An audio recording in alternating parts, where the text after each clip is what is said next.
Last week మా friend వాళ్ళ ఇంటికెళ్తే తను చేసిన రెసిపీ ఇవి.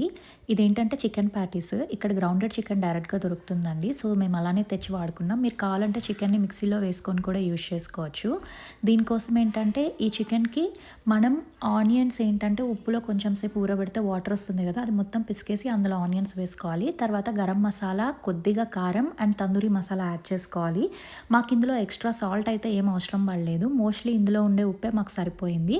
అలా అన్నీ వేసిన తర్వాత మొత్తం ఒకసారి కలిపేసి పక్కన పెట్టుకొని లైట్‌గా సన్నగా తరిగిన కొత్తిమీరని కూడా లాస్ట్‌లో వేసుకోండి. వేసుకొని మొత్తం ఇలా మిక్స్ చేసుకున్నాక పొయ్యి పైన ప్యాన్ పెట్టుకొని అందులో కొద్దిగా ఆయిల్ వేసుకొని ఆయిల్ వేడెక్కిన తర్వాత చేతికి ఆయిల్ అప్లై చేసుకొని ఆ చికెన్ మొత్తాన్ని ఏంటంటే ఇలా వడల్లాగా తట్టుకొని ఆ ప్యాన్‌లో వేసుకొని ఫ్రై చేసుకోవడమే. చాలా ఫాస్ట్‌గా అయిపోతుంది. అండ్ ఇంటికి ఎవరైనా గెస్ట్‌లు వచ్చినా లేదా ఈ పిల్లల కోసం ఈవినింగ్ ఎలాంటివి ఏమన్నా చిన్న స్నాక్స్ చేయాలి అని అనుకున్నా ఇది చాలా సింపుల్ అండ్ పర్ఫెక్ట్ రెసిపీ అండి. ఒకసారి ఇది ట్రై చేసి చూడండి. మీకు తప్పక నచ్చుతుంది. ఇవేంటంటే చికెన్ ప్యాటీస్ అంటారు. మన భాషలో చెప్పాలంటే చికెన్ వడలనుకోవాలి. ఇలా 2 సైడ్‌లు గోల్డెన్ బ్రౌన్ కలర్‌లోకి కాలంగానే వాటిని తీసేసి ఇలా బౌల్‌లో పెట్టేసుకొని మింటి చట్నీతో ఇలా సర్వ్ చేసుకొని తినేయడమే.